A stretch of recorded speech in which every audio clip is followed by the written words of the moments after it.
Every family has secrets, but few are as bitter as the ones hiding in mine. Imagine giving decades of your life, your savings, your energy, your very heart, to build a family, only to be cast aside as useless.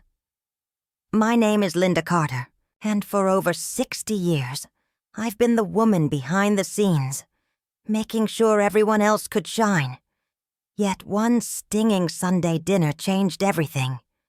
Before we dive in, tell me, where are you watching from? Don't forget to subscribe so you never miss a story like this. Now, let me tell you how I went from invisible to indispensable, all in the span of one unforgettable week. I've always been the first one up in the house. There's something peaceful about those early morning hours. Just me, the coffee machine, and the soft pink light of dawn filtering through the kitchen blinds. This morning was no different. I stood at the granite countertop I'd picked out 15 years ago, stirring cream into my coffee, wondering if anyone would notice if I wasn't here. "Morning, Mom." David shuffled into the kitchen, his eyes still, heavy with sleep despite the expensive pajamas Megan had bought him for Christmas. My son, 42 years old, and still expecting breakfast to appear by magic. "Good morning, sweetheart. Coffee's fresh." I smiled, already reaching for his favorite mug. "Board meeting today, right?" "Yeah, big one." He yawned, not looking, up from his phone. "Megan's put together a new benefits package that's going to save us a fortune." I nodded, biting back the observation that the fortune would come at the expense of our longest-serving employees. I'd like to take a look at that before the meeting. David finally glanced up, that familiar crease between his brows. "Mom, we've been over this.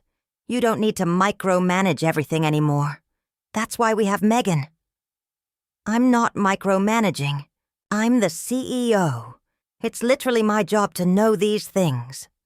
He sighed, the way he always did when I reminded him of my position. "Right, CEO. Look, why don't you enjoy your garden today? Leave the heavy lifting to us." Before I could respond, Megan swept in, dressed for success in a sharp blazer that probably cost more than my first car. "Morning, Linda," she said, barely making eye contact. Not Mom, not even Mrs. Carter. Just Linda, as though we were distant acquaintances instead of family. "Megan," I pushed a mug of coffee toward her. "I hear you finalized the new, benefits package." She took the coffee without thanks. "Yes, and it's going to revolutionize our HR approach. The board's going to love it. I'd still like to see it before." "It's already been sent to the board members," she cut in, her smile tight. "David and I stayed up late putting the finishing touches on it. My company, my board. And yet, I was being treated like an outsider." "I see." I kept my voice even, decades of practice at hiding the hurt. Well, I'm sure it's wonderful. "It is," David said, squeezing Megan's shoulder. "She's brilliant." Megan preened under the praise. "Someone has to bring this company into the modern era." The implication hung in the air, that someone wasn't me. The front door opened, and I heard the sound of my assistant's familiar footsteps. Jacob had been with me for nearly 20 years, one of the few people who still seemed to value my opinion. "Morning, Mrs. Carter," he called out, his voice warm with respect. "I brought those reports you asked for." "Thank you, Jacob." I moved to meet him, grateful for the excuse to leave the kitchen. "You can bring them to my study." Megan's voice followed me down the hall. "I don't know why she still insists on paper reports. Such a waste of resources." I pretended not to hear, but the words stung all the same. In my study, Jacob placed the folders on my desk with careful precision. At 55, He'd grown gray at the temples, but his eyes were still sharp and observant. "The quarterly numbers look good," he said quietly. "Better than projected." "That's a relief." I sank into my chair, suddenly feeling every one of my 66 years. "How are things at the office?" Jacob hesitated. "Tense. The rumors about the benefits cuts have people worried." "I was afraid of that." I flipped open the top folder, scanning the figures. "And Megan pushed it through, without consulting me. She's been assertive lately." I almost smiled at his diplomacy. "You mean she's been going behind my back?" He didn't deny it. "Mrs. Carter, if I may, perhaps it's time to remind everyone who founded this company." I closed the folder. "I don't want a power struggle, Jacob. This is my family. Family should respect you." I couldn't argue with that. But respect had been in short supply lately. The door to my study opened without a knock, and Alyssa, my daughter, my youngest, poked her head in. At 36, she had my eyes and her father's smile, a combination that still made my heart ache. "Mom, are you coming to dinner on Sunday?" she asked. "Emma's been asking about you." The thought of my 17-year-old granddaughter brought a genuine smile to my face. "Of course. I wouldn't miss it." "Great." She glanced at Jacob. "Sorry, am I interrupting?" "Not at all," I assured her. "Jacob was just leaving." Jacob nodded, his expression carefully neutral. "I'll see you at the office, Mrs. Carter." After he left, Alyssa perched on the edge of my desk. "Mom, I've been thinking. Maybe you should take some time off. You work too hard." "I like working," I said simply. "It keeps me sharp." "I know, but—" She fidgeted with a pen on my desk. "David thinks—" "What does David think?"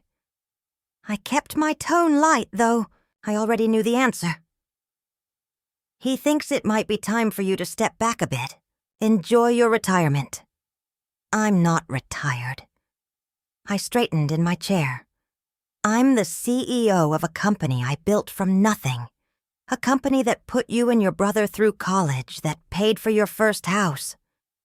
"I know that, Mom." Alyssa had the grace to look embarrassed. "But times change, and David has some good ideas for the future. Ideas he doesn't bother sharing with me." She sighed. "He thinks you'll shoot them down. You can be. Traditional in your approach." "Traditional, the new code word for outdated. I've kept this company profitable for over 40 years. I reminded her gently. "Through 3 recessions and a pandemic. That's not tradition. That's experience." "I know." She stood up, already retreating. "Just think about it, okay? For the sake of family harmony." Family harmony, as if I hadn't spent my entire life preserving exactly that, often at my own expense. Later that evening, I stood in front of the mirror, studying the face looking back at me. The lines around my eyes, the silver threading through my once auburn hair. When had I become invisible to my own children? When had my opinions, once sought after and valued, become obstacles to be worked around? I thought of Frank, gone now for 5 years. My husband had always seen me, truly seen me, even when no one else did. "They're taking advantage of you, Lynn," he'd said near the end. "Don't let them walk all over you when I'm gone." I'd dismissed his concerns then. They were our children, after all. They loved me, but love and respect, I was learning, were not always the same thing. Sunday arrived with the inevitability of a slowly advancing storm. I drove to David and Megan's suburban mansion, bought with company profits, with a familiar knot of tension in my stomach. These family dinners had once been the highlight of my week. Now they felt like performances, with everyone playing their assigned roles. Emma opened the door before I could knock, her teenage face lighting up with genuine pleasure. "Grandma, you're early."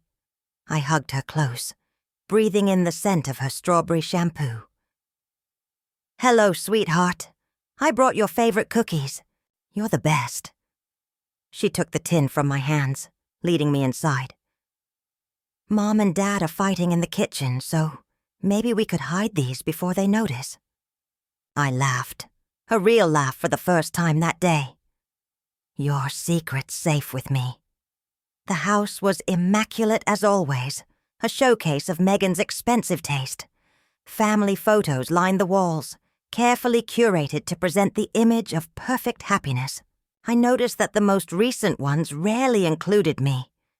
In the kitchen, David was gesticulating with a wooden spoon, while Megan stood with arms crossed, her expression thunderous. "Can't believe you forgot to confirm the reservation," David was saying.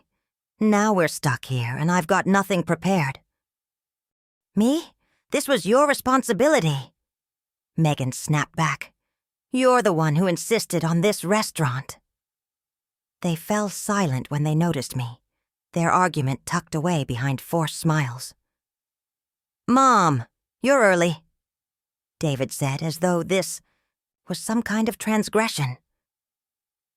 "I can come back if it's inconvenient," I offered, only half joking. "Don't be silly," Megan said, though her tone suggested otherwise. "We're just having a small disagreement about dinner plans. I could cook," I suggested. "I brought my lasagna ingredients, just in case." The relief on David's face was almost comical. "Would you? That would be amazing." And just like that, I was back on familiar ground. Needed at least for my cooking skills. As I worked in the kitchen, the house filled with the arrival of the rest of the family. Alyssa and her boyfriend, Noah. David and Megan's younger children, Max and Lily, home from college for the weekend. Mrs. Green, our longtime accountant, who'd become something of an honorary family member over the years. The conversation flowed around me as I cooked, occasionally pulling me in but mostly continuing as though I wasn't there. Business talk, office gossip, plans for future expansions, all decisions being made without my input, despite my position. "The new HR policies are already showing results," Megan was saying to Mrs. Green as I placed the lasagna in the oven. "Employee satisfaction is up 5%. Mrs. Green raised an eyebrow. "And what about the retirement fund changes? How are those being received?" A flash of irritation crossed Megan's face. Change is always difficult for some people to accept, especially when it involves cutting promised benefits. I couldn't help adding. The kitchen fell silent. David cleared his throat. "Mom, we've been over this. The old system wasn't sustainable." "It was sustainable for 40 years, I pointed out.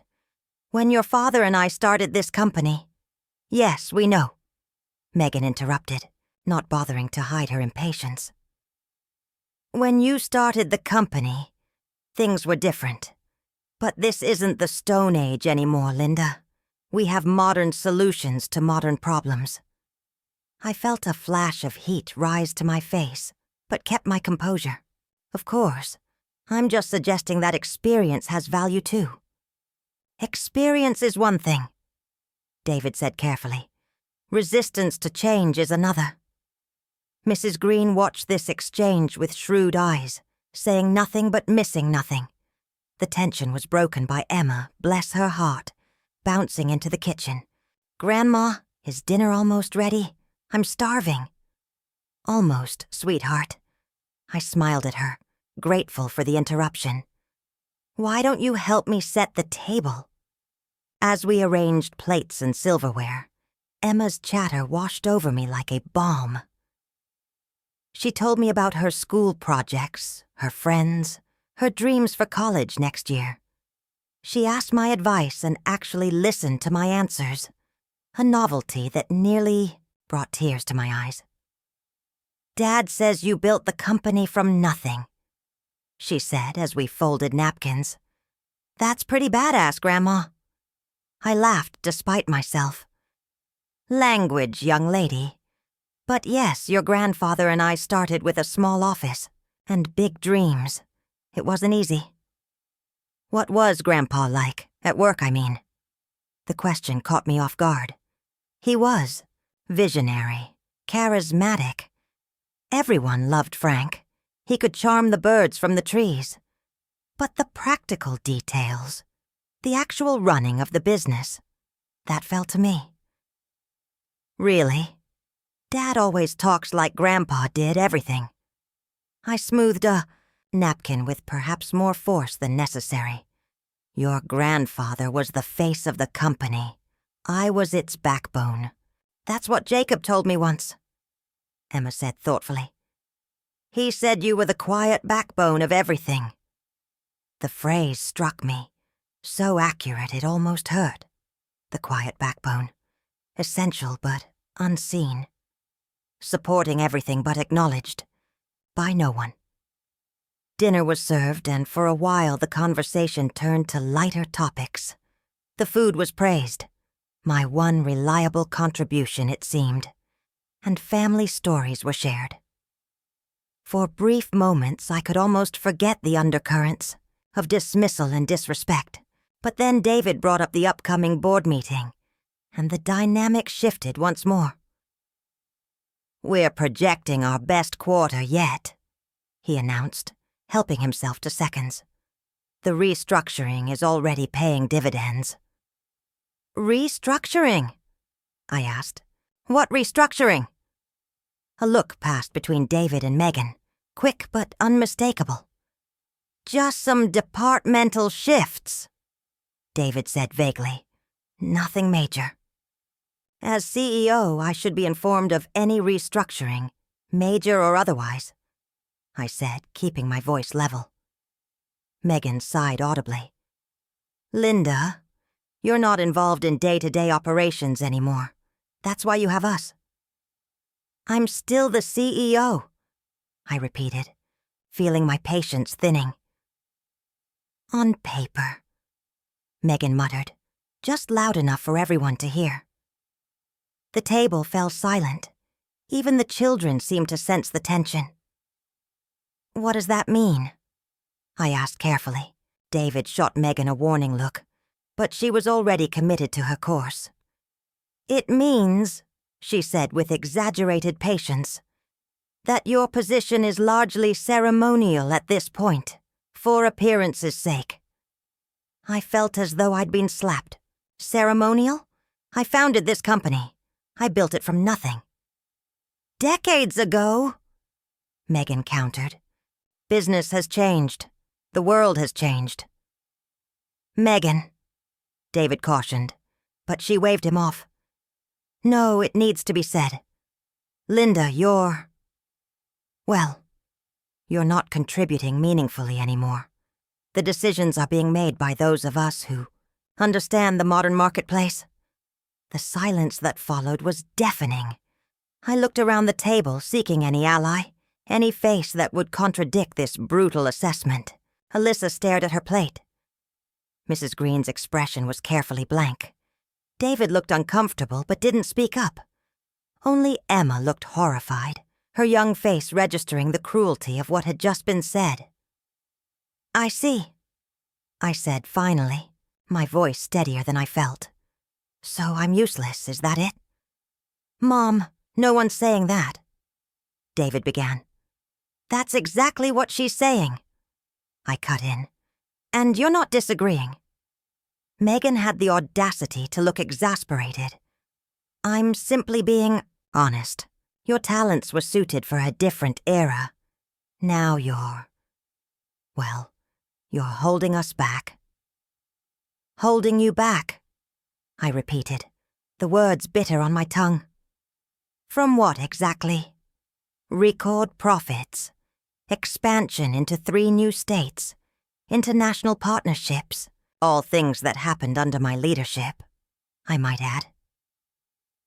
With our help, David said quietly. Mom, no one's dismissing your contributions, but maybe it's time to enjoy your retirement. Let us handle things now. I looked at my son. This child I had nursed through illness, educated through the best schools, welcomed into the business that was my life's work, and saw a stranger who had forgotten where he came from, who had forgotten who had made his success possible. And in that moment, something inside me, something that had bent and bent under years of dismissal and disrespect, finally snapped. I placed my napkin beside my plate and stood up slowly. "Thank you for dinner," I said with dignity I didn't feel. "I think I'll be going now." "Mom, don't be dramatic," Alyssa started. "Grandma, wait," Emma pleaded, but I was already moving toward the door, my back straight, my eyes forward, refusing to let them see the tears that threatened. In the quiet of my car, I gripped the steering wheel until my knuckles turned white. Useless. The word echoed in my mind. A cruel judgment on 66 years of life. On 4 decades of building something from nothing. On countless sacrifices made for the very people who now saw me as obsolete. As I drove home through the gathering darkness, something new began to form in the pit of my stomach. Not just hurt, though there was plenty of that. Not just anger, though it burned hot and fierce. No, what rose in me now was resolve, a determination I hadn't felt in years. If they thought me useless, they would soon learn otherwise. If they had forgotten who Linda Carter was, I would remind them. The quiet backbone of the family was about to make some noise. Sunday night, I didn't sleep. How could I? Megan's words played on repeat in my mind. Largely ceremonial. Not contributing meaningfully. Holding us back. Each phrase was a knife, twisting deeper with every recollection. By morning my eyes were swollen and my throat raw. But something had crystallized inside me. Something hard and unyielding. The phone rang just after dawn. Jacob, his voice concerned. "Mrs. Carter? I hope I'm not calling too early." "I've been up for hours," I assured him, trying to keep the exhaustion from my voice. "I wanted to check on you. Mrs. Green told me about dinner yesterday. She was disturbed." I almost laughed at the understatement. That makes 2 of us. "What Megan said was out of line," he said, anger simmering beneath his professional tone. "Way out of line." "Yes," I agreed simply. "It was." There was a pause. "Are you coming to the office today?" I considered the question. Part of me wanted to hide, to nurse my wounds in private, but that's exactly what they would expect. The ceremonial figurehead, shuffling away to lick her wounds. "Yes," I decided. "I'll be there by 9. "I'll have your coffee waiting," Jacob promised, and in his voice I heard something I desperately needed. Respect. I dressed with particular care that morning, choosing a tailored navy suit that Frank had always said made me look formidable. In the mirror I studied my reflection critically. The silver hair I usually thought of as dignified now seemed to mark me as obsolete in my children's eyes. The lines around my eyes, earned through years of worry and care for the very people who now dismissed me, suddenly felt like badges of shame rather than wisdom. Useless. I whispered to my reflection, testing the sting of the word. We'll see about that. The office buzzed with the usual Monday morning energy when I arrived. People nodded respectfully as I passed. At least here in the workplace, the pretense of my authority was maintained. But now I wondered how many of them viewed me as Megan did. A relic, a figurehead, a placeholder waiting to be replaced. Jacob met me at the elevator, coffee in hand, his expression carefully composed. "Board meeting is still set for 2, he informed me. "I've taken the liberty of preparing a few relevant files." I accepted both the coffee and the information with a grateful nod. "Thank you, Jacob. Would you mind clearing my morning? I need some time to review things." "Of course." He hesitated. "Mrs. Carter, if I may. Don't let them get to you. What was said yesterday was honest." I finished for him. "Brutally so, perhaps, but honesty has its value. It's cleared up any confusion I might have had about my standing." Jacob's frown deepened. "You built this company. Without you, none of them would have jobs, let alone the positions they're now using against you." The loyalty warmed me, but I kept my expression neutral. Perhaps they need a reminder of that fact. In my office, still the largest one on the executive floor, though I wondered how long that would last, I settled in to review the files Jacob had prepared. Financial reports, meeting minutes, HR communications. A paper trail of decisions, made without my input, changes implemented without my approval. A knock at my door interrupted my reading. Mrs. Green stood there, her usual professional demeanor softened by obvious concern. "Linda," she said, closing the door behind her, "I owe you an apology." I gestured for her to sit. "For what, exactly?" "For not speaking up yesterday." She settled into the chair across from me, her hands clasped tightly in her lap. "What?"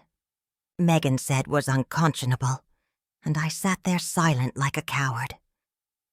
"You weren't the only one," I pointed out. "The others are family. I have no such excuse." She sighed. "I've worked with you for 30 years. I've seen what you've built, the sacrifices you've made. You deserve better than what happened yesterday." I studied her. This woman who had managed our books through lean years and fat ones, who knew every financial secret of the company and the family. "Thank you. That means a great deal." She leaned forward, her voice dropping. "Linda, there are things you should know. Things happening in the company." Another knock interrupted us, and the door swung open without waiting for a response. David strode in, surprise flickering across his face when he saw Mrs. Green. "Mom, I didn't expect you in today." "Clearly," I replied dryly. "I do still work here, last I checked." He had the grace to look embarrassed. "About yesterday, let's not." I cut him off. "Mrs. Green and I were in the middle of something. It can wait," Mrs. Green said, standing up. "We'll talk later, Linda." She gave me a meaningful look before nodding politely to David and slipping out. Once we were alone, David sank into the chair she'd vacated, running a hand through his hair. A gesture so like his father, it made my heart ache despite everything. "Mom, I want to apologize for Megan. She was out of line." "Yes," I agreed. "She was. She didn't mean... Oh, I think she meant exactly what she said." I closed the file I'd been reading. "The question is whether you agree with her assessment." He shifted uncomfortably. "Look, no one thinks you're useless. That's absurd." "But ceremonial. A figurehead," I pressed. "Mom, you're 76. 66, I corrected sharply. "Right, sorry." He had the decency to look embarrassed. "What I'm trying to say is, you've earned the right to step back, to enjoy life a little." "What if I enjoy this?" I gestured to the office around us. "What if my work, the company I built, is still what fulfills me?" He sighed. Then we need to find a balance, one that respects your position but also allows the company to move forward with new ideas, new approaches. Ideas and approaches I'm apparently too outdated to understand, I said, unable to keep the bitterness from my voice. That's not what He stopped, visibly frustrating. You know what? Let's table this for now. We've got the board meeting this afternoon. Can we just get through that without drama? Drama, as if standing up for myself, for my place in my own company, was merely dramatic. Of course, I said coolly. I'm nothing if not professional. After he left, I sat for a long time, staring at the wall of photographs behind my desk. Frank and I cutting the ribbon on our first office, the celebration when we landed our first major client. The family gathered at the company's 25th anniversary, proud and united. Or so I had thought. How had we come to this? When had my children decided I was an obstacle rather than a foundation? The answer came to me slowly, painfully. It had happened gradually. A small dismissal here. A decision made, without me there. And I had allowed it, stepping back bit by bit in the name of letting them grow, letting them lead. My mistake had been thinking they would still value the wisdom that came with my experience. My phone buzzed with a text message. Alyssa, are you okay? Last night was awful. Can we talk? At least one of my children seemed to have a conscience. But was it too little? Too late? I typed back, at the office. Board meeting this afternoon, perhaps tomorrow. Her response came quickly. I'll come by after the meeting. Love you, Mom. Did she? Did any of them? Or was I just the foundation they had built their lives upon, now taken for granted, invisible, until it began to crumble? The board meeting loomed before me like a test I hadn't prepared for. I spent the rest of the morning reviewing documents, refreshing my knowledge of recent decisions, arming myself against whatever might come. Jacob appeared at my door at 1:30, his expression grim. They've moved the meeting up to 1. It started half an hour ago. The blow landed exactly as intended. They hadn't even bothered to inform me of the change. I see. Mrs. Carter. Jacob hesitated. There's something else.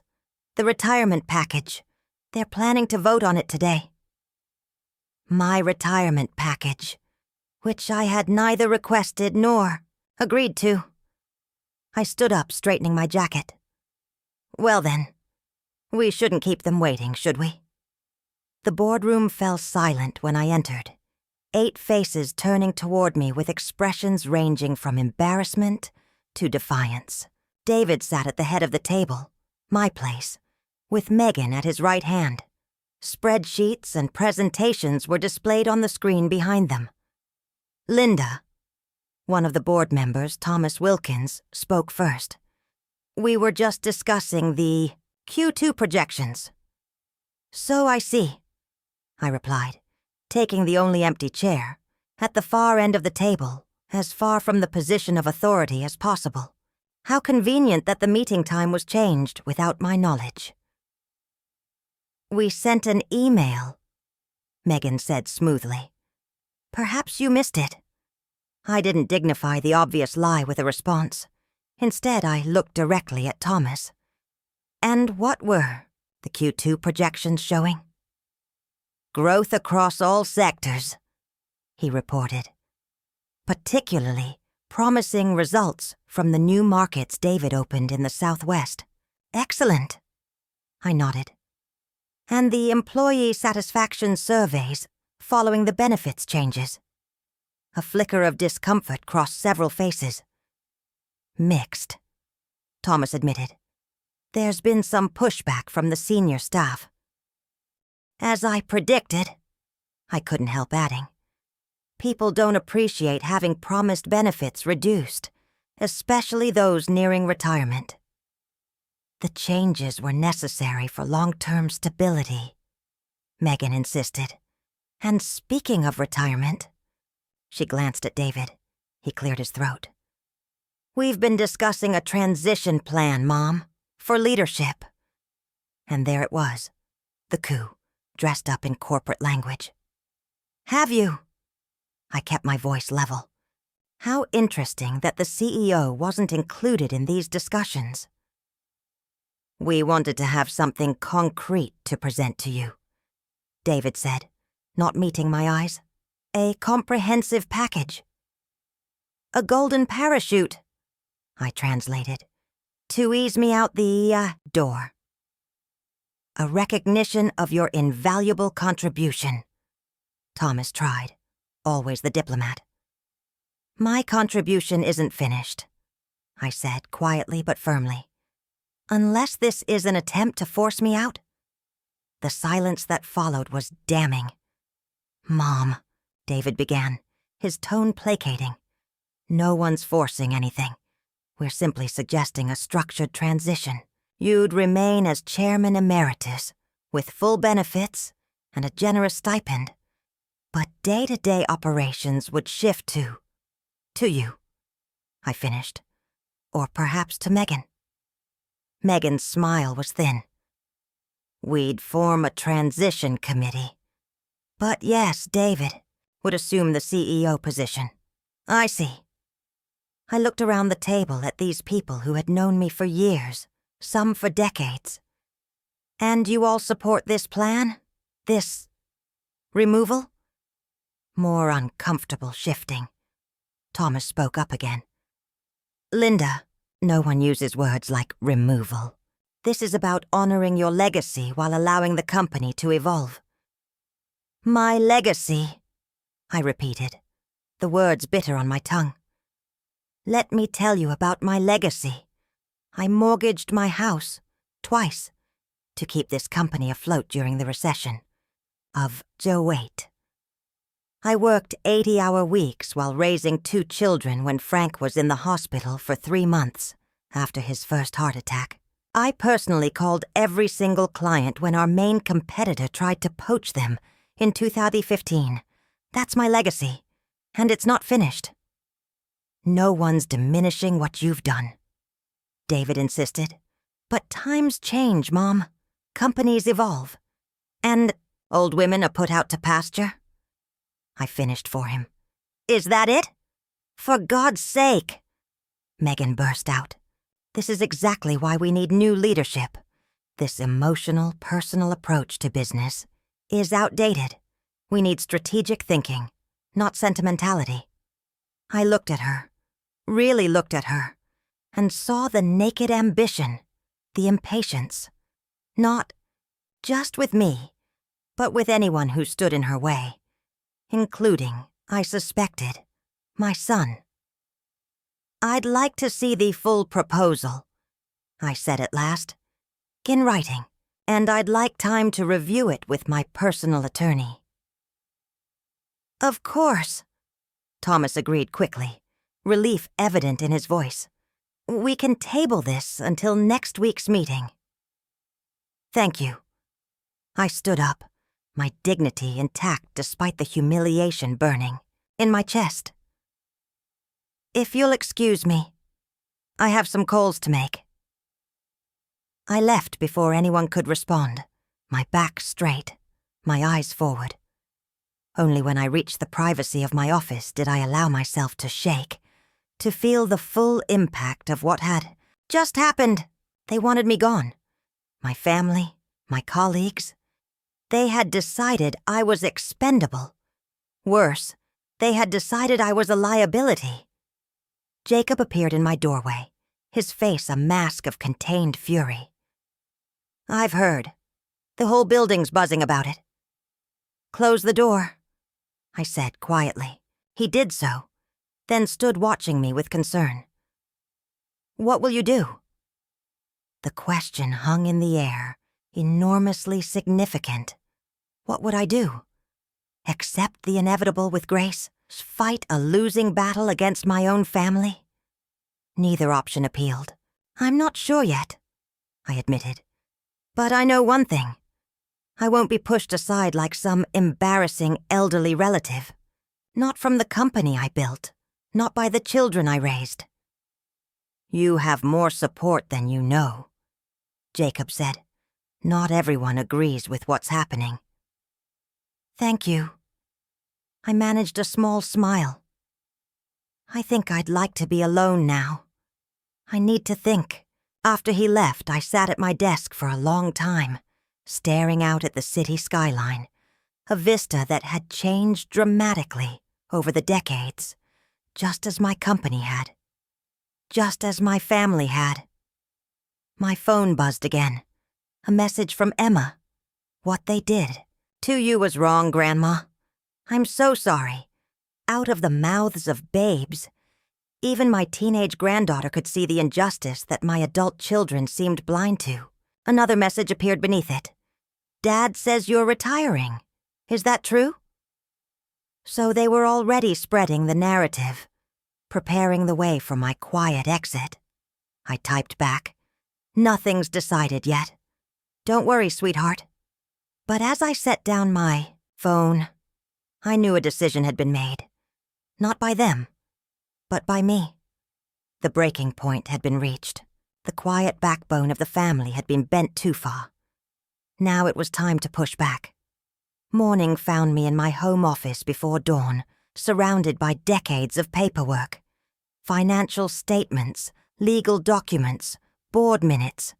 The paper trail of my life's work, meticulously preserved despite David and Megan's push for paperless efficiency. My fingers traced over Frank's signature on our original incorporation papers. "You always said to keep the important things on paper," I murmured, to his memory. "Paper can't be hacked or accidentally deleted." The phone rang, startling me from my reverie. Ruth Evans, my oldest friend, former business partner, and the sharpest mind I knew outside of Frank. "I've been trying to reach you since yesterday," she said without preamble. "Jacob called me, said I should check on you." "Jacob should mind his own business," I replied, but there was no heat in it. "What happened?" Ruth demanded. "And don't give me the sanitized version." I sighed, suddenly grateful for her directness. "My family has decided I'm obsolete. They're pushing me out of my own company." "The hell they are." Ruth's voice crackled, with indignation. "On what grounds?" "Age, outdated thinking, being ceremonial rather than useful." "Ceremonial?" She exploded. "You, who kept that company afloat through 3 recessions? Who personally secured the Westfield contract that saved their asses in 2012? Apparently those accomplishments have aged out of relevance," I said dryly. "This is David's doing, isn't it? Or that wife of his?" "Both. Though I suspect Megan is the driving force," I admitted. "David has always been more follower than leader." Ruth snorted. "Just like his father. Frank had the charm and the vision, but you had the backbone. You were always the one who made things happen." Her words echoed what Emma had said. The quiet backbone, essential but unseen. "The board meeting was humiliating, Ruth," I confessed, my voice smaller than I liked. "They moved the time without telling me, had me sitting at the far end of the table, presented a retirement package as if it were a gift rather than a dismissal. And you took it?" The disbelief in Ruth's voice was almost comical. "I asked for time to review it with my attorney." "Good. Because you need to fight this, Linda. Not just for yourself, but for every woman who's been pushed aside when she became inconvenient." I looked down at the papers spread before me. Decades of careful documentation, of foresight that my children had dismissed as old-fashioned paranoia. "I've been thinking about that. And I think it's time to remind everyone exactly who Linda Carter is. After hanging up with Ruth, I dove back into my research. By midday, I had assembled a comprehensive picture of my position, and it was stronger than even I had realized. Despite the gradual erosion of my day-to-day authority, I remained the majority shareholder of Carter Enterprises. Frank had insisted on it in his will, overriding David's objections. "Your mother built this as much as I did," he'd said. The final say should be hers. At the time, I'd seen it as a formality. Now it was my strongest card. Beyond the legal ownership, there were other advantages my children had overlooked. My relationships with our oldest clients, many of whom had been with us from the beginning. My detailed knowledge of contracts and agreements that predated digital record-keeping. The loyalty of long-term employees who remembered when I had fought to save their jobs during lean times. And then there were the secrets, the things only I knew. The time I'd personally guaranteed a loan to keep the company afloat during the 2008 recession, using my own home as collateral, rather than risking employee pensions. The client crisis David had caused early in his career that I'd quietly resolved, protecting his reputation. The true story behind our most lucrative acquisition, which had hinged not on David's negotiating skills, as he liked to claim, but on a personal favor owed to me by the seller's mother. Small moments of strength and sacrifice accumulated over decades. Invisible, perhaps, but far from irrelevant. My phone buzzed, a message from Jacob. Meeting being called for tomorrow morning. Strategy session! You're not on the invite list. So they were already moving forward, assuming my compliance. The arrogance of it stoked the fire growing inside me. Another message appeared, this one from Mrs. Green. Need to talk. Not on company channels. Can I come by? I responded immediately. My house, 7 p.m. The pieces were falling into place. It was time to start moving them. Mrs. Green arrived exactly at 7, clutching a leather portfolio and looking more nervous than I'd seen her in years. Thank you for seeing me, she said as I ushered her into my study. What I have to tell you, it couldn't wait. Would you like some tea? I offered, trying to ease her obvious discomfort. No, thank you. She set her portfolio on the desk between us.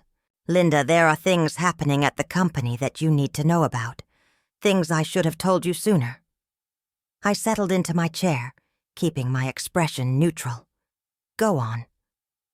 Megan has been adjusting figures. Nothing illegal. Exactly, but certainly unethical. Mrs. Green opened her portfolio, revealing printouts of spreadsheets with highlighted sections. She's been shifting expenses between departments to make her HR initiatives look more profitable than they are. And there's more. For the next hour, Mrs. Green walked me through a pattern of manipulations, budget allocations that favored projects under Megan's control, performance metrics skewed to highlight her achievements, retirement fund adjustments that saved money now, but would create problems down the line. How long has this been going on? I asked quietly. The serious manipulation started about 8 months ago, when she began pushing for more authority. But looking back, I can see smaller instances dating back 2 years. And David? Mrs. Green hesitated. I don't think he understands the full extent. He sees the positive numbers and doesn't question the methods, because they support what he wants to believe. I finished. She nodded. There's something else. The retirement package they're preparing for you. It significantly undervalues your shares. They're counting on your lack of involvement in recent valuations. The revelation should have angered me, but instead I felt an odd sense of calm. This wasn't just about me being outdated or ceremonial. This was deliberate deception, and it gave me leverage. Thank you, Margaret. I said, using her first name, something I rarely did in professional contexts. Your loyalty means a great deal. It's not just loyalty, she replied, meeting my eyes. It's right and wrong. What they're doing to you, what they're doing to the company you built, it's wrong. After Mrs. Green left, I made 2 phone calls. The first was to Patricia Winters, my personal attorney for over 30 years. I explained the situation and asked her to begin preparing documents, just in case. The second call was to Ruth. I need a favor, I told her. Are you still close with Thomas Wilkins? Close enough to call in a marker or 2, Ruth confirmed. Thomas was the most influential board member, and someone who had always respected me, at least to my face. Good. I need a private meeting before tomorrow's strategy session.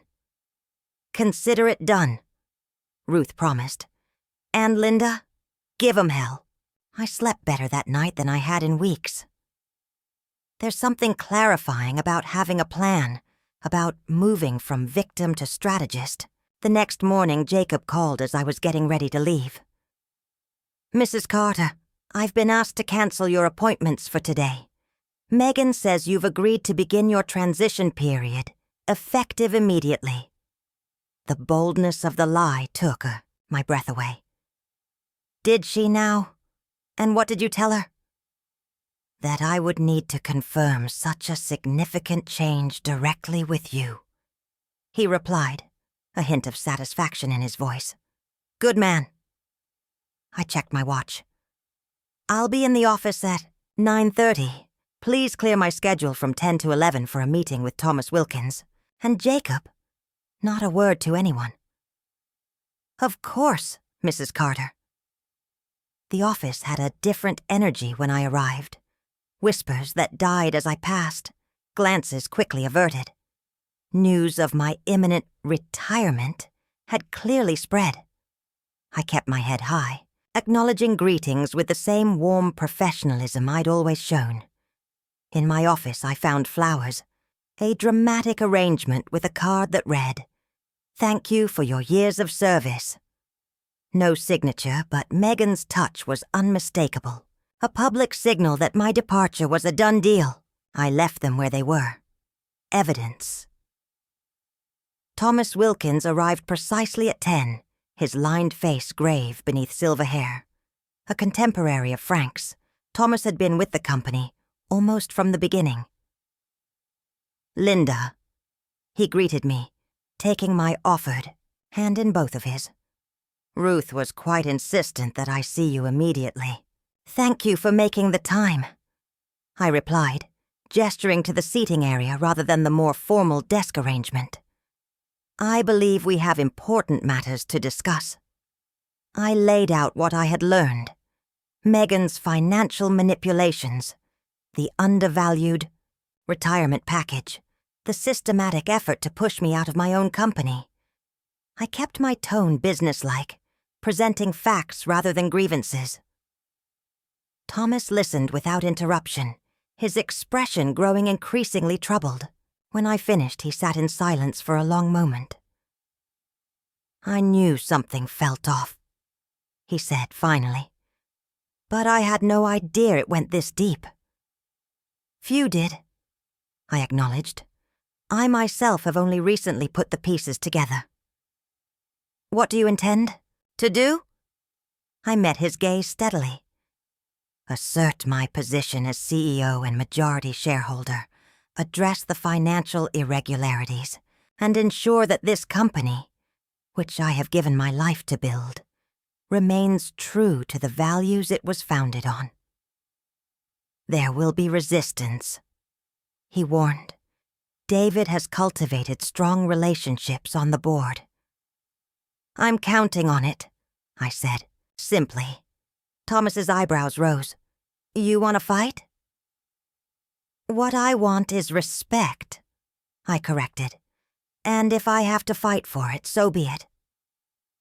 After Thomas left, promising his support, I received another message from Jacob. Strategy meeting moved to Conference Room C, starting in 20 minutes. Conference Room C, the smallest, tucked away in the back corner of the building. Another attempt to marginalize me. But it gave me exactly what I needed. Time to make my next move. I called Alyssa. "I need to see you now. It's important." Her voice was hesitant. "Mom, I'm in the middle of something. More important than your family's legacy?" I cut in. "More important than the truth." A pause. "I'll be there in 10 minutes. While I waited, I prepared the documents Mrs. Green had provided, along with copies of my ownership certificates and board resolutions that had never been digitized, papers that proved beyond doubt my legal standing in the company. Alyssa arrived looking flustered, her usually perfect hair escaping its clip. "Mom, what's going on? David says you're fighting the retirement package." "Sit down, Alyssa." I kept my voice gentle but firm. "There are things you need to know." I showed her everything. The manipulated numbers, the undervalued share estimates, the documented pattern of decisions made to undermine my authority. With each revelation, her face grew paler. "I had no idea," she whispered when I finished. "I knew Megan was ambitious, but this—" "The question now is where you stand," I said quietly. "With the family you were born into, or the one you married into." Her head snapped up. "That's not fair." "Perhaps not, but it's the reality we're facing." I leaned forward. "I'm not asking you to choose between your brother and me. I'm asking you to choose between right and wrong." Alyssa sat for a long moment, conflict written across her face. Then something shifted in her expression. A hardening, a clarity I hadn't seen in years. "What do you need me to do?" Relief washed through me, but I kept my focus. "Come to the strategy meeting. Watch. Listen. And when the moment comes, and you'll know it when it happens, remember where you came from." As we walked together toward Conference Room C, Alyssa whispered, "David's going to be furious." "Probably," I agreed, "but he'll get over it. Eventually." "And Megan."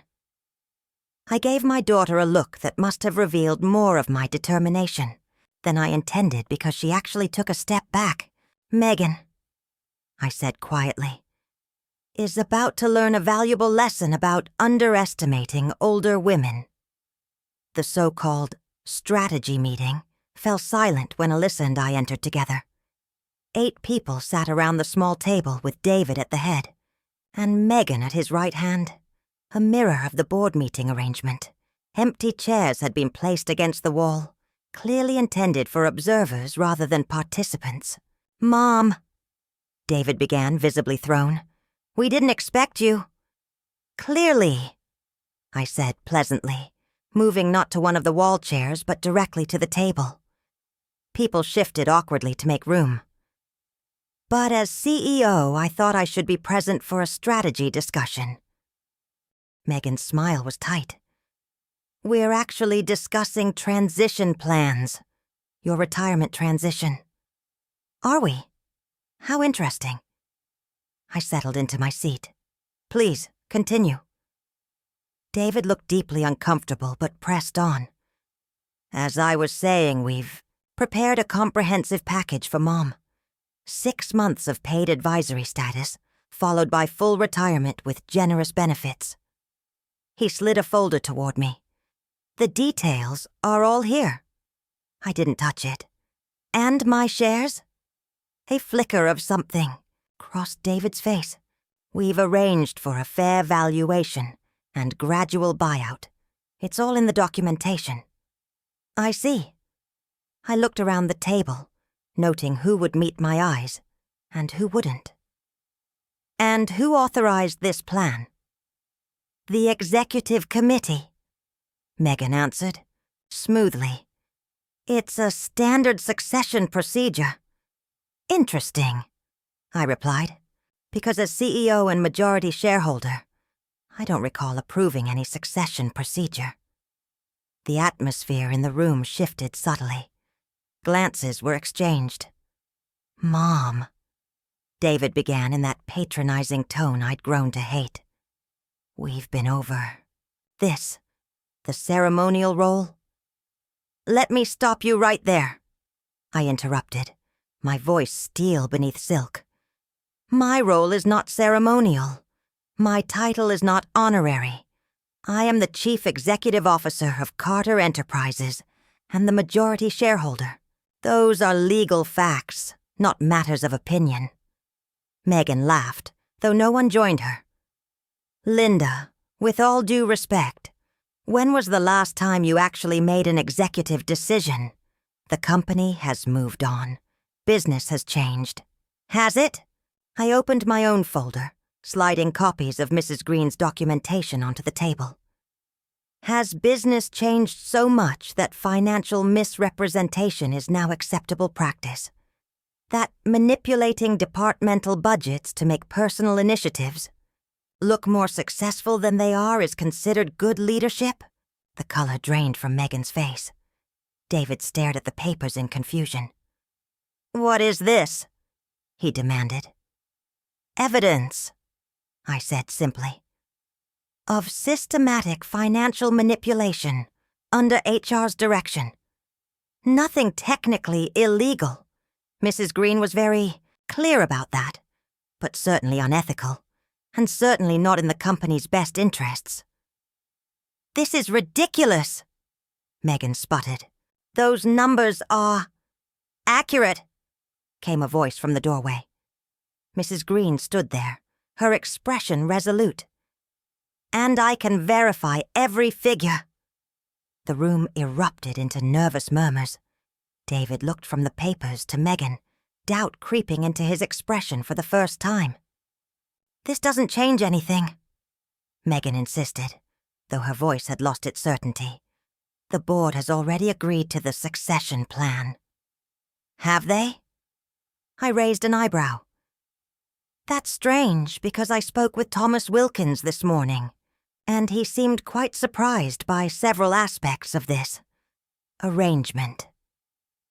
"Thomas is one board member," David said, but I could see the doubt growing. "A very influential one," I pointed out, "and one who has known me, known this company, from the beginning." The tension in the room was palpable now. I could see alliances shifting, calculations being made behind careful expressions. "What exactly are you suggesting, Mom?" Alyssa asked, stepping into the conversation for the first time. I smiled at my daughter, grateful for the opening. "I'm not suggesting anything. I'm stating facts. I built this company. I own this company. And I have no intention of being pushed aside because someone else has decided I'm past my prime." "No one is saying you're past your prime," David protested, though his eyes flicked nervously to Megan. "Really?" I arched an eyebrow. "Because useless was the term used at Sunday dinner, in front of my grandchildren, no less." Several people around the table looked shocked.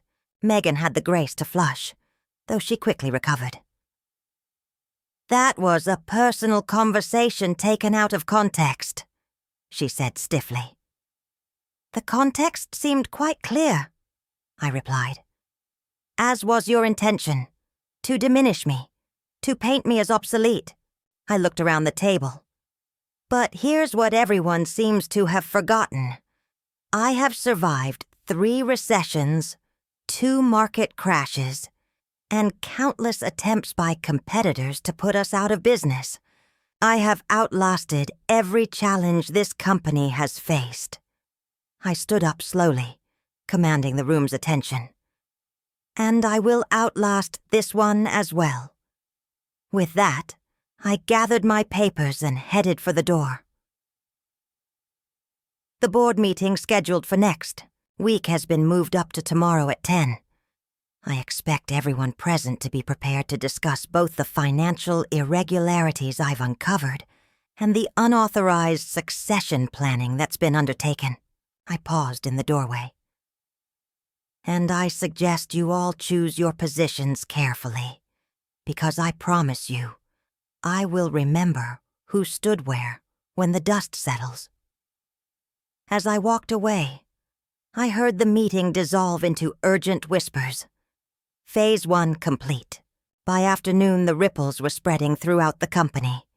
Jacob reported hushed conversations stopping when he entered rooms, worried glances, and hurried phone calls. Mrs. Green was suddenly being invited to meetings she'd previously been excluded from.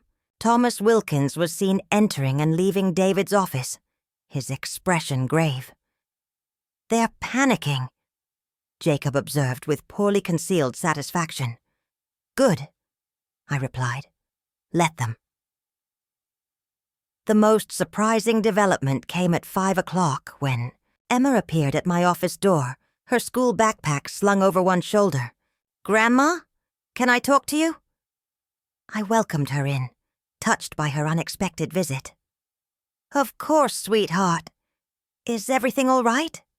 She dropped into the chair across from me, her young face troubled. "Dad and Mom are fighting, like, really fighting.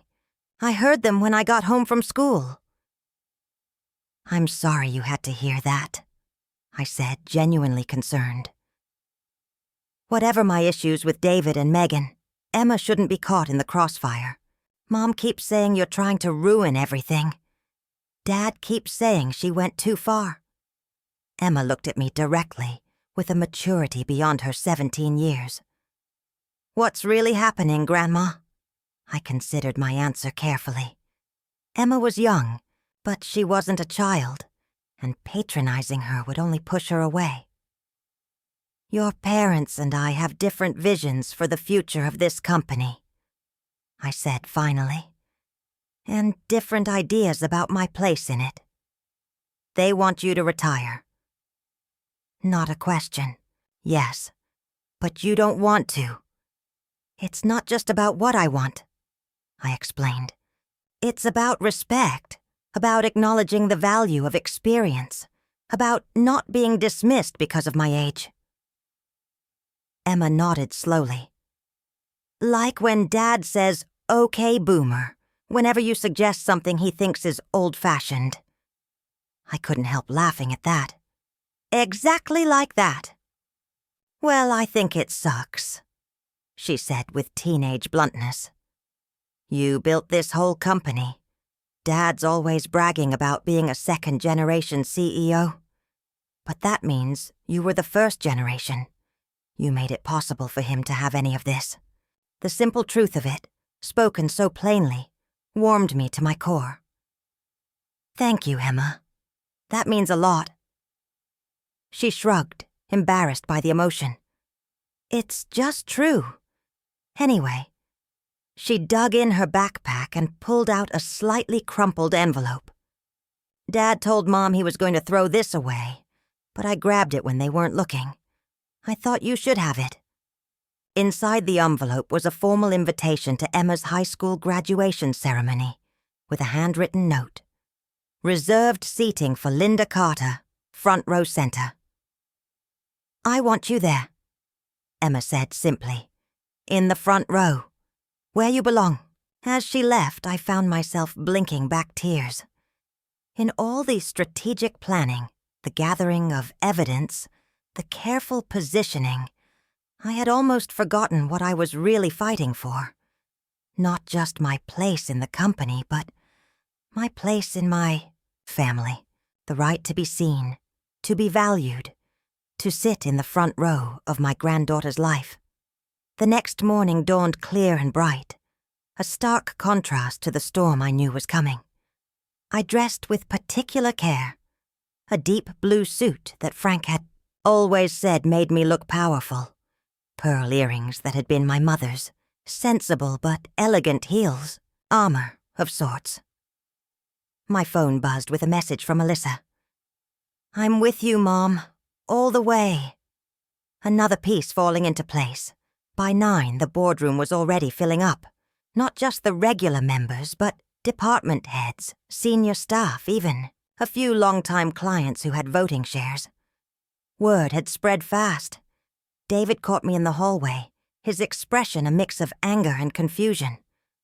"What are you doing, Mom? You're tearing the company apart." "No," I corrected him gently.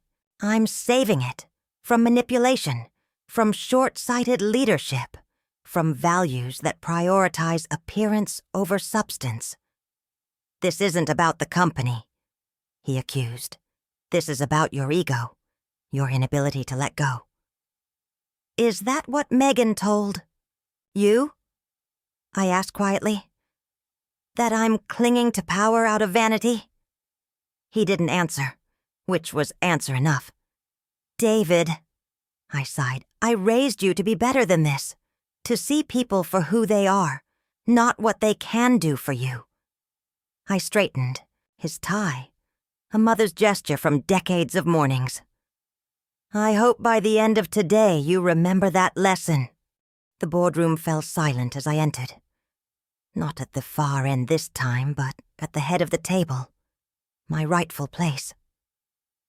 Thomas Wilkins gave me an almost imperceptible nod. Alyssa, seated halfway down, smiled encouragingly. Mrs. Green sat with her financial documents neatly arranged before her. And then Megan swept in, her expression thunderous, followed by a subdued David. The battle lines were drawn. The ripples had spread as far as they could go. Now came the wave. Thomas Wilkins called the meeting to order with a gravity that silenced even the whispers. "This emergency board meeting has been called by Linda Carter, CEO and majority shareholder of Carter Enterprises. Linda, the floor is yours." I rose slowly, feeling the weight of every eye in the room. For a moment I thought of Frank, how he would have handled this moment with his natural charisma, his easy way with words, but I wasn't Frank.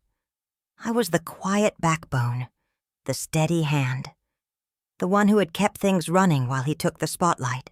And today, that was exactly what the company needed. "Thank you, Thomas." My voice was calm but carried to every corner of the room. "I've called this meeting to address several critical issues affecting the future of Carter Enterprises. Issues that touch on our financial integrity, our corporate values, and our leadership." I placed a folder on the table. First, the matter of financial representation. Mrs. Green has uncovered a pattern of budget manipulation centered in the HR department. Adjustments designed to make certain initiatives appear more successful than they actually are. I nodded. To Mrs. Green, who began distributing copies of her findings. "These manipulations have created a distorted picture of our company's priorities and performance." Megan surged to her feet. "This is a witch hunt. Those budget reallocations were approved through proper channels." "By whom?" I asked simply. Her eyes flicked to David, who looked suddenly uncomfortable. "By the executive committee, which, according to our bylaws, cannot make significant budgetary changes without CEO approval." I tapped my copy of the report. "I never approved these changes. Did I, David?" All eyes turned to my son. He swallowed visibly. "We discussed them, in general terms," I agreed. "Never with the specific numbers or allocations shown here." "This is ridiculous," Megan scoffed.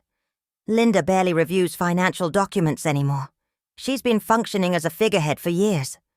Several board members looked shocked at her tone. Thomas Wilkins frowned deeply. "That," I said quietly, "brings me to my second point. There has been a concerted effort to sideline me from meaningful decision-making.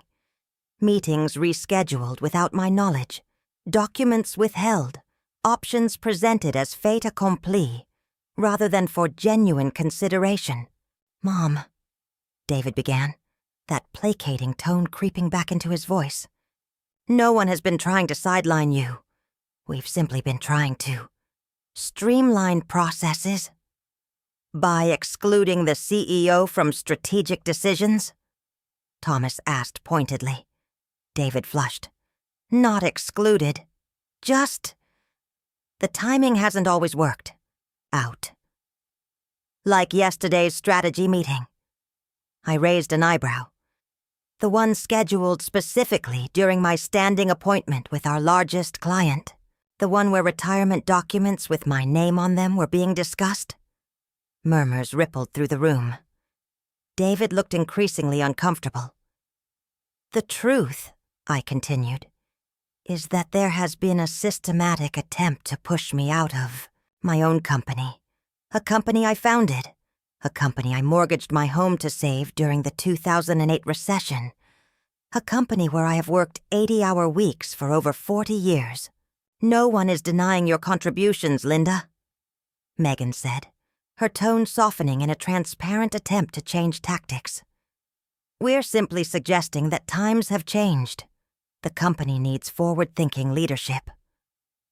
Forward-thinking? I repeated. Like the decision to cut retirement benefits for employees who have been with us for decades. People who helped build this company from nothing. Those changes were necessary for long-term sustainability, Megan insisted. Really? I opened another folder. Because according to these projections, prepared by an independent analyst at my request, those cuts will save approximately $3 million over 5 years. Coincidentally, almost exactly the amount budgeted for the executive retreat and bonus program you proposed last quarter. The room grew very still. David looked at Megan in surprise. Clearly, this was news to him as well. Linda, Megan began, but I wasn't finished. And then there's the matter of the Westfield contract, I continued. Our most profitable relationship secured not by innovative new strategies, but by a personal connection that goes back 30 years, to when Susan Westfield and I were roommates in college. A relationship maintained through decades of trust and mutual respect. I looked directly at David.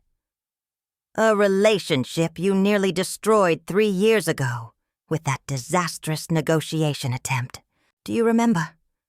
When you tried to strong-arm Susan into accepting lower rates. David paled. How did you know about that? Because Susan called me, furious, ready to walk away from 20 years of partnership. And because I spent 6 weeks quietly repairing the damage, taking her to lunch, reminding her of our history, rebuilding the trust you shattered with your aggressive tactics. Alyssa spoke up for the first time. Is that why you were meeting Susan so often that summer? You told us it was just catching up with an old friend. It was, I said simply. But it was also business. The quiet, relationship-based business that doesn't show up in PowerPoint presentations or look impressive on quarterly reports. But that forms the foundation of everything we do. I looked around the room, meeting the eyes of each board member. In turn, this is what experience brings.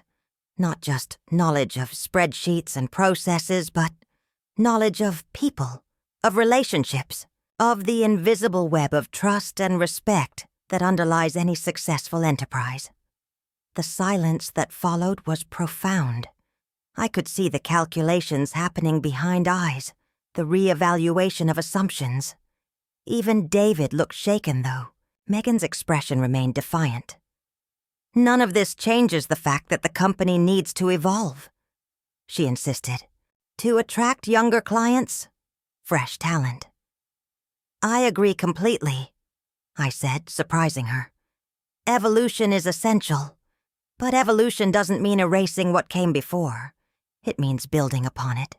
Adding new perspectives without dismissing the wisdom of experience.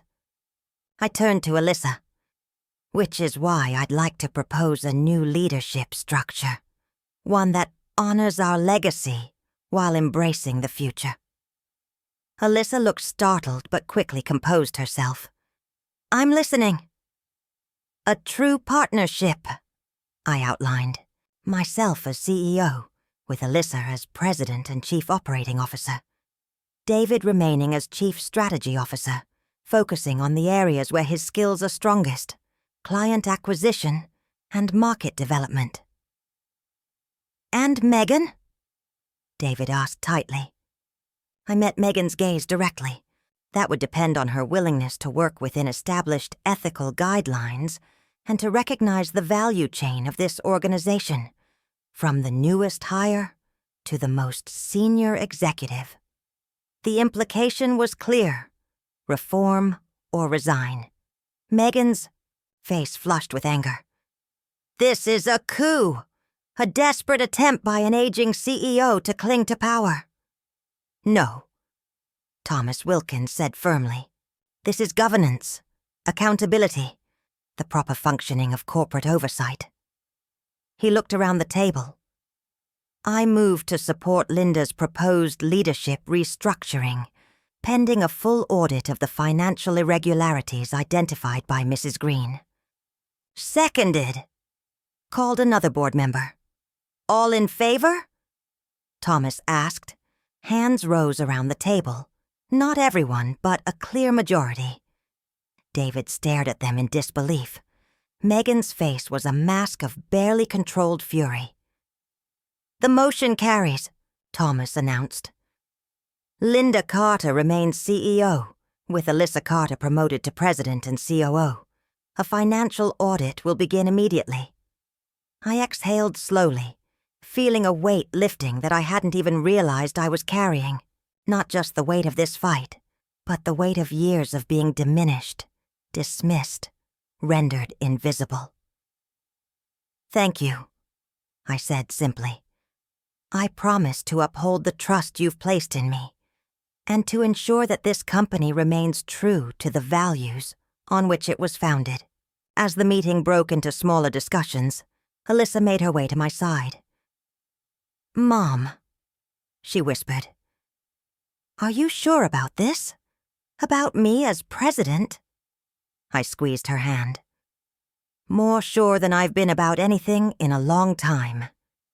You have David's vision, but my practicality. You see people, not just numbers. And most importantly, you understand that respect isn't a luxury. It's the foundation of everything worthwhile." Across the room, David stood in shocked silence, while Megan gathered her things with sharp, angry movements. The battle was won. But the war wasn't over. There would be resistance, resentment, perhaps even sabotage.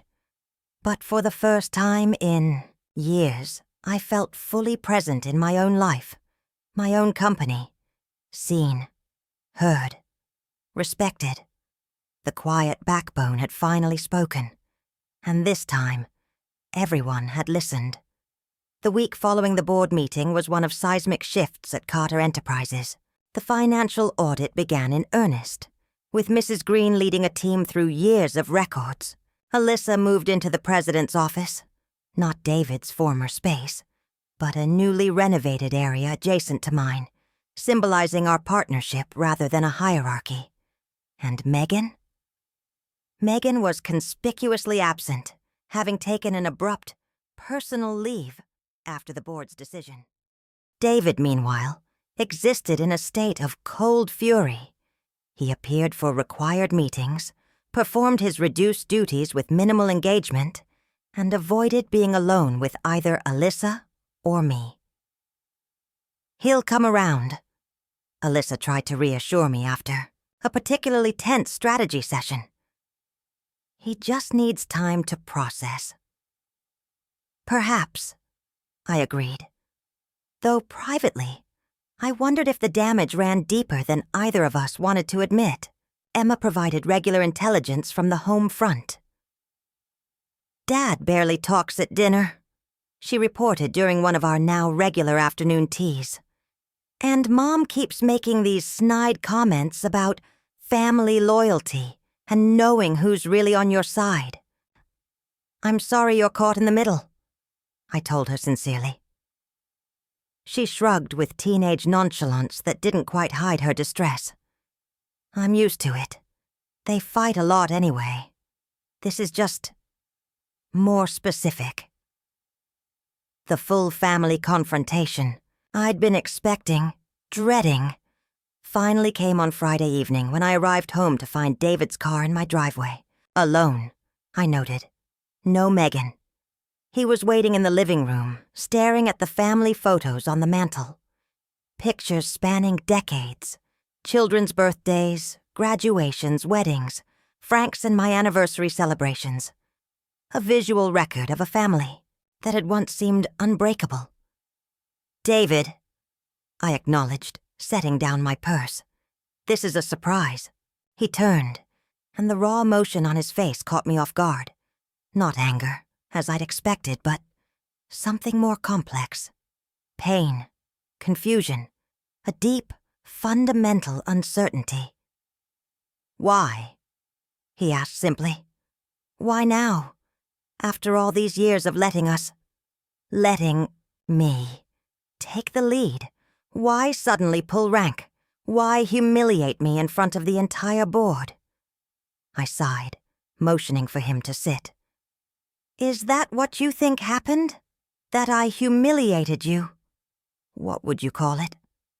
Bitterness edged his voice. "Stripping me of authority, promoting Alyssa over me, airing our dirty laundry in public." "I'd call it correcting a dangerous course," I said quietly. "One that was harming the company, the employees who depend on us, and ultimately, our family. By making me look incompetent?" "No," I countered. "By preventing you from being manipulated into decisions that compromised your integrity." That stopped him. "What are you talking about?" I studied my son's face, so like Frank's in structure, but lacking his father's perception, his ability to read beneath surfaces. "David, have you seen the preliminary results of the audit?" He shifted uncomfortably. "Megan says it's a witch hunt, that normal budget reallocations are being twisted to look nefarious."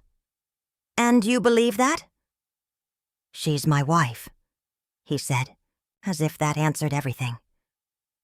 "She's also ambitious," I pointed out gently, "and ambitious people sometimes make choices that prioritize their advancement over other considerations." "Like you did this week?" He shot back. The accusation stung, but I kept my voice level. "I didn't do this for ambition, David, I did it because it was necessary." "Necessary for what? For you to stay in control? To keep proving you're still relevant?" I took a deep breath. "For the survival of everything we've built, for the company's integrity, and yes, for my own dignity." David ran a hand through his hair in frustration. "You make it sound like we were plotting against you." "Weren't you?" I asked quietly. "The meetings rescheduled without telling me, the decisions made without my input, the retirement package prepared without my knowledge." He had the grace to look uncomfortable. "That was Megan's idea. She said you were overwhelmed, that we should handle things to make it easier for you." "Did you ever ask me if I felt overwhelmed?" "No," he admitted. "I guess I just assumed." I moved to sit beside him on the couch.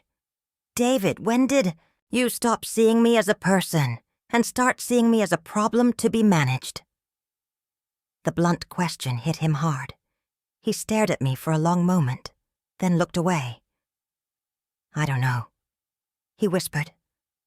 "Somewhere along the way, I started believing that I knew better, that the company needed something different than what you could provide." "Because Megan convinced you of that." "Not just Megan," he insisted.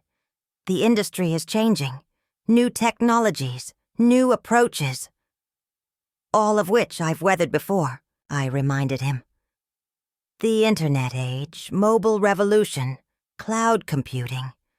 I adapted to all of them, David. Not by abandoning what worked, but by integrating new ideas with proven principles. Dad would have stepped aside, he said, a last attempt at justification. He always said knowing when to let go was the mark of a good leader. I smiled sadly. Your father said a lot of things, David. Some wise, some less so. But one thing he never did was surrender his dignity. And that's what you and Megan were asking of me. Not a graceful transition, but a surrender, an erasure. David was silent for a long time.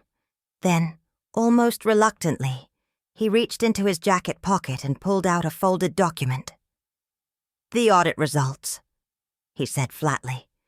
The preliminary ones, anyway. I got them this afternoon. I took the paper, but didn't open it. And you were right, he admitted, the words clearly difficult. Megan misrepresented numbers, shifted costs between departments, inflated the success of her initiatives. Nothing overtly illegal, but unethical, I finished for him. Damaging to the company, to employee morale, to our reputation, if it became public. He nodded miserably.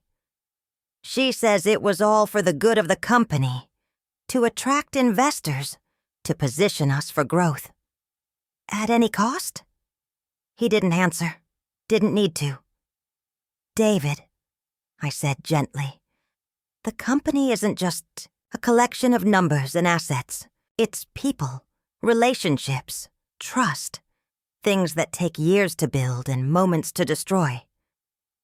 I know that, he said defensively. I've always known that. Have you? Because from where I sit, you've spent the last few years chasing growth metrics and prestige at the expense of what truly matters. He looked up sharply. Is that what you think of me? That I'm shallow, power-hungry? No, I said honestly. I think you're your father's son. Ambitious, charming, visionary. But you're also your mother's son. Or you were once. Grounded, ethical, aware that success without integrity is no success at all. Something in David's expression shifted then. A softening, a flash of the boy I'd raised before ambition, and Megan's influence had hardened him. What happens now? He asked quietly.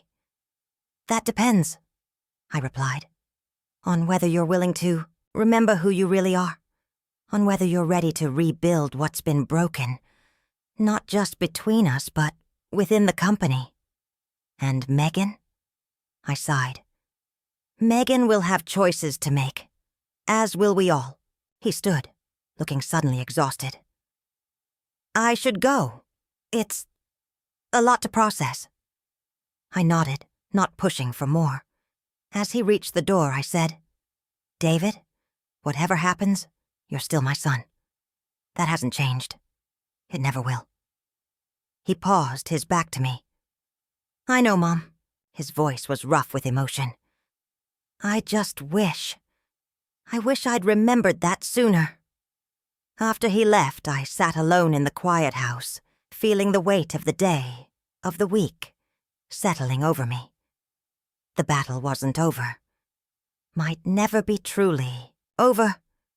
But something fundamental had shifted. For the first time in years I'd been seen, not as an obstacle or a relic or a ceremonial figurehead, but as myself.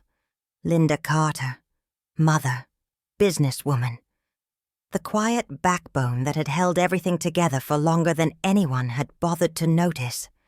And now, finally, they were noticing. Monday morning brought with it a different energy at Carter Enterprises.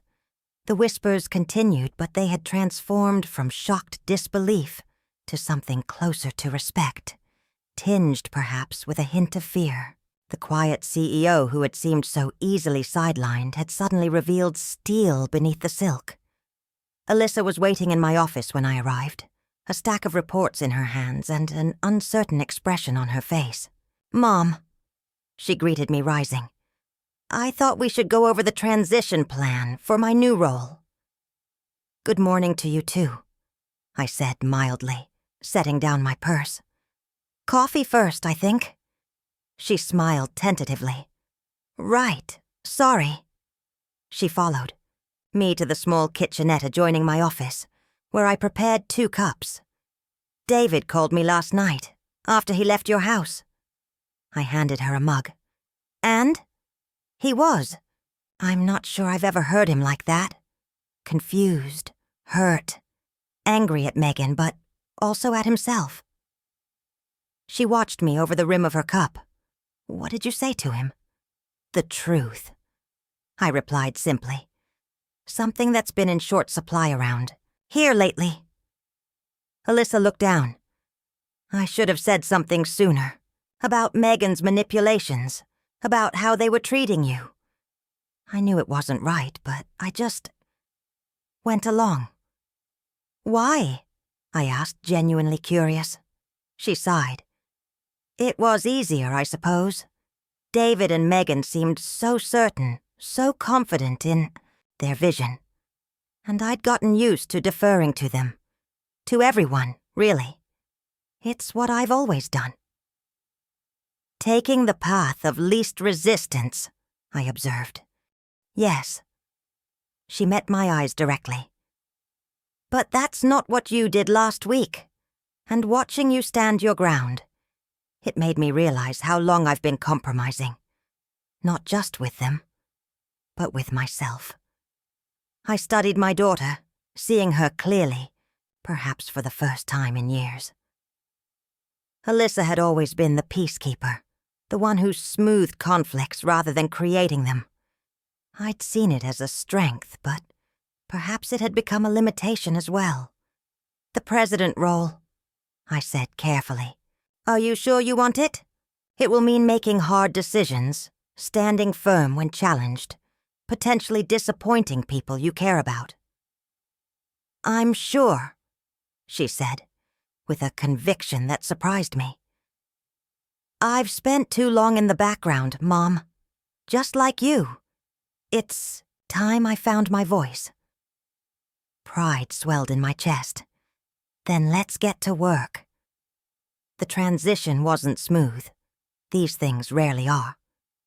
Megan returned from her personal leave the following day, her professional smile firmly in place, but ice in her eyes. She requested a private meeting with me, which I granted with Jacob present to take notes. This is unnecessary, she said when she saw him. What I have to say is between us. As CEO, I find it useful to have discussions documented, I replied pleasantly. Especially important ones. Please, continue. Megan's smile tightened. I want to clear the air. What happened at the board meeting, the accusations, the restructuring, it was unprofessional and damaging to company morale. More damaging than financial manipulation, than deliberately excluding the CEO from strategic decisions, than undermining long-term employee benefits to fund executive perks. I kept my tone conversational, but my message was clear. Those characterizations are biased and incomplete, she countered. I was making necessary changes to position the company for future success. At any cost? I asked, echoing my question to David. Including trust, integrity, basic human respect. Business isn't about feelings, Linda. It's about results. The mask slipped just slightly, revealing the contempt beneath. The audit results will speak for themselves, I said quietly. But this meeting isn't really about the company, is it, Megan? It's about what happens next, for you. She straightened. I'm the HR director. Despite your opinions about my methods, my department has shown consistent growth and innovation. Indeed. And if those results had been achieved through ethical means, we wouldn't be having this conversation. I slid a folder across the desk. These are your options. She opened it, her expression hardening as she read. Demotion or resignation? This is outrageous. I'll fight it. You're welcome to try, I said calmly. But the audit is thorough. The board is aware, and quite frankly, your position is untenable. David won't stand for this, she threatened. He's seen the audit results, I cut in gently. All of them. Something flashed across her face. Fear, perhaps, or simple calculation. She closed the folder with deliberate care. I'll need time to consider my options. Of course. Take the rest of the week. I stood, signaling the end of the meeting. But Megan, whatever you decide, remember that this company will continue without you. The question is whether you leave with your professional reputation intact or not. After she left, Jacob whistled softly. She's not going to go quietly. No, I agreed. But she will go. I was right. Megan resigned 3 days later, citing irreconcilable differences in management philosophy. The carefully worded announcement included praise for her contributions and best wishes for her future endeavors. Professional courtesy that cost me nothing and gave her a dignified exit she hadn't offered me. David watched her departure with a complex mix of emotions. Their relationship had shifted fundamentally, though whether it could be rebuilt remained to be seen. He threw himself into his redefined role as Chief Strategy Officer, working closely with Alyssa on new client initiatives, while maintaining a polite but distant relationship with me. The employees adapted quickly to the new leadership structure.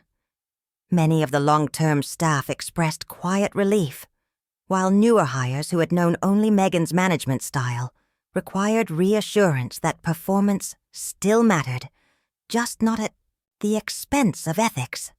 Mrs. Green flourished in her expanded role overseeing the audit and subsequent financial restructuring. Jacob remained my right hand, though he developed a surprisingly effective working relationship with Alyssa as well. And I found myself breathing easier than I had in years. The weight of invisibility had lifted, replaced by a clarity of purpose I'd nearly forgotten. Emma continued our afternoon teas, now joined occasionally by Alyssa. 3 generations of Carter women, sharing stories, insights, and the kind of honest communication that had been missing for too long. Grandma, Emma asked during one such gathering, do you think Dad and Mom will be okay? They barely talk anymore. I exchanged glances with Alyssa. I don't know, sweetheart. Marriages go through difficult times. Sometimes they recover, sometimes they don't. But they're both so angry all the time, she persisted. Especially Mom. Your mother is facing some hard truths, Alyssa said gently. About herself, about her choices. That's never easy. Is that why she keeps saying we should move? Start over somewhere else? I felt a pang at that. The thought of David and Emma leaving. Of losing my granddaughter just as we were forming a real connection. But I kept my expression neutral. Sometimes people think running away will solve their problems. But it doesn't, Emma said with teenage certainty. It just makes new ones. Often, yes, I agreed. But the decision isn't ours to make. We can only control our own actions, our own responses. Like you did, Emma said, looking at me with admiration. When you stood up to all of them. I smiled, though the memory still held edges of pain. That was about survival, Emma. About refusing to be erased from my own life. It was badass, she declared. Emma! Alyssa admonished, but I laughed, truly laughed, for what felt like the first time in ages. Thank you, I told my granddaughter. I'll take that as a compliment. As the weeks passed, a new rhythm established itself at Carter Enterprises. Alyssa grew into her role as president with surprising confidence, bringing fresh perspectives while respecting established relationships. David gradually emerged from his shell of resentment, focusing on the clients and strategies where he truly excelled. And I found myself enjoying my role as CEO in a way I hadn't for years, not as a figurehead or a relic, but as a leader with valuable experience and insights to share. The true test came with the Westfield account review. Our largest and most prestigious client, Susan Westfield herself, requested the meeting and specifically asked for my presence. "Linda," she greeted me warmly, embracing me before acknowledging David and Alyssa with professional courtesy. "I heard there were some changes at Carter. Wanted to see for myself." "All positive changes," I assured her. "Evolution rather than revolution." Her sharp eyes assessed the three of us. David's careful politeness, Alyssa's quiet confidence, my renewed energy. "Good," she said finally. "Because I'm about to launch a major expansion, and I need people I can trust, people who value relationships as much as results." The meeting was a success, resulting in a 3-year contract renewal with expanded services. As we walked Susan to the elevator afterward, she drew me aside. "Whatever happened here," she murmured, "it suits you. You look like the Linda I remember from college, the one who wouldn't take crap from anyone." I smiled. I'd forgotten that version of myself for a while. "Well, I'm glad she's back," Susan said firmly. "The business world needs more women who refuse to be sidelined." Later that evening, as I was preparing to leave, David appeared in my doorway. He looked tired but more settled than I'd seen him in weeks. "That was good work today," he said, leaning against the frame, with Susan. "Thank you," I replied. "She's always appreciated authenticity." He nodded, then hesitated. "Mom, I've been meaning to ask.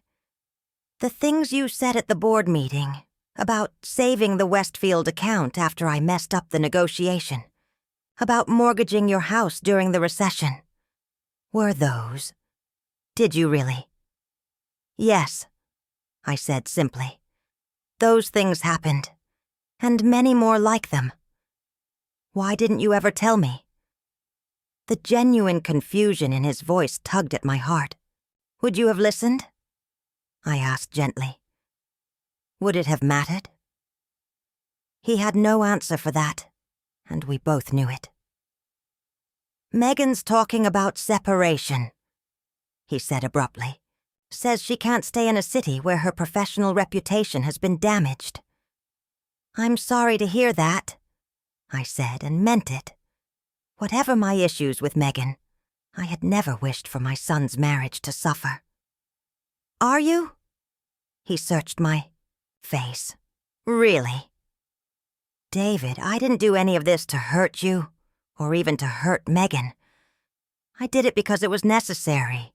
For me, for the company, for all the people who depend on us." "I know," he admitted. "It's just... everything's changed, and I'm not sure where I fit anymore." I crossed the room to stand before him. "You fit exactly where you've always belonged, as a valued member of this company and this family. Not as the unquestioned authority, perhaps, but as an essential part of the whole." "Like you were," he said quietly. "All those years, the essential part that no one acknowledged." "Until now," I reminded him. He nodded slowly. "Until now." It wasn't perfect. It wasn't even finished. But it was a beginning, a recognition, a step toward healing. And for now, that was enough. 6 months after the board meeting that changed everything, Carter Enterprises hosted its annual charity gala, a tradition Frank had started decades ago, and one I had quietly maintained through lean years and prosperous ones alike. In previous years, I had worked behind the scenes, managing details and solving problems, while David and Megan took center stage. This year was different. As I stood at the podium to welcome our guests and introduce the evening's cause, a scholarship program for first-generation college students, I felt a sense of rightness, of coming full circle. Carter Enterprises has always believed in building bridges, I told the assembled crowd, between businesses and communities, between generations, between what was and what could be. I looked out at the faces before me, clients, employees, family members.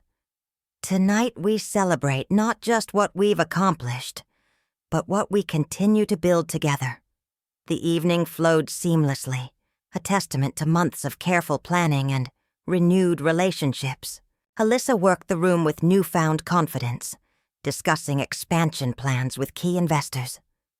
David focused on client relationships, the area where his natural charm shone brightest. Emma, stunning in a simple blue dress that echoed mine, appointed herself my unofficial assistant for the evening, staying close as I moved from group to group. "You're different now, Grandma," she observed during a quiet moment. "Not just at work, but everywhere." "Different how?" I asked, curious about how my transformation appeared through her young eyes. She considered choosing her words with care. "More present, like you're actually standing in the room instead of just occupying space in it." She flushed. "That sounds weird." "No," I said softly. "It's exactly right.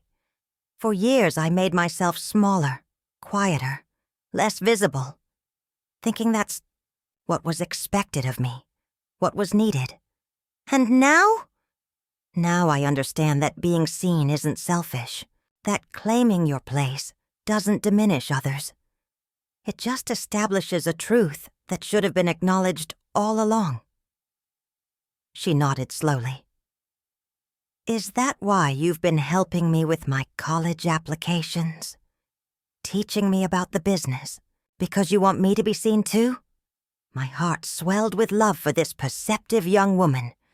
"Precisely. I want you to start where it took me 66 years to arrive. Knowing your worth, understanding your power, refusing to be diminished." Across the room, I caught sight of David watching us, his expression thoughtful. Megan was noticeably absent. She had indeed moved out 3 months earlier, taking a position with a competitor in another state. The separation was proceeding, though neither had filed for divorce yet. Some wounds needed time before their final shape became clear. Ruth appeared at my elbow, elegant in deep purple. "Quite a different scene from last year's gala," she observed dryly. "You've shifted the entire energy of the place. Not just me," I demurred. "It's been a team effort." She gave me a knowing look. "A team that wouldn't exist without your backbone. Don't diminish yourself, Linda. Not even out of modesty." She was right, of course. The changes at Carter Enterprises went beyond organizational charts or policy adjustments. There was a fundamental shift in culture, from one that valued appearance over substance, quick wins over sustainable growth, individual achievement over collective well-being, to something more balanced, more humane, not perfect, by any means. There were still conflicts, still disagreements about direction and priorities. But now these were discussed openly, with all voices heard, all perspectives considered. The hidden manipulations, the secret agendas, the systematic erasure of inconvenient viewpoints. Those were gone, replaced by a transparency that sometimes felt uncomfortable, but always felt right. Later that evening, as the event wound down and guests began to depart, Thomas Wilkins sought me out, champagne in hand. "A toast," he proposed, "to Carter Enterprises, past, present, and future." I raised my glass. To evolution without erasure. Well said. He sipped, then added thoughtfully, You know, Linda, what you did, standing your ground, refusing to be sidelined, it's affected more than just this company. I've heard from colleagues across the industry, particularly women, of a certain age, who say your example gave them courage. I hadn't expected that. Really? He nodded. Margaret Chen at Eastview Tech told her board she wanted to postpone retirement after her grandson was diagnosed with leukemia. She needs the health insurance and stable income. In the past, she says she would have just accepted whatever transition plan they proposed, even if it wasn't in her best interest. And now? Now she cited the Linda Carter approach and negotiated a 3-year extension with specific performance metrics. He chuckled. You've become something of a symbol, whether you intended to or not. The thought was both empowering and slightly terrifying. My actions had rippled beyond my family, beyond my company, touching lives I would never know. As the last guests departed and the staff began cleaning up, I found myself alone on the terrace, gazing out at the city lights. 66 years of life spread behind me. Decades of love and loss, of victory and defeat, of visibility and invisibility. I had been a daughter, a wife, a mother, a grandmother, an entrepreneur, a leader. Sometimes acknowledged, sometimes overlooked, but always present, always essential. The quiet backbone. But now, perhaps, something more as well. A voice that refused to be silenced, a presence that refused to be diminished, a woman who had finally, fully claimed her place in the world she had helped build. Mom. I turned to find Alyssa in the doorway, concern etched on her features. Are you okay? You disappeared. Just needed a moment, I assured her. It's been quite an evening. She came to stand beside me at the railing. It's been quite a year. Indeed.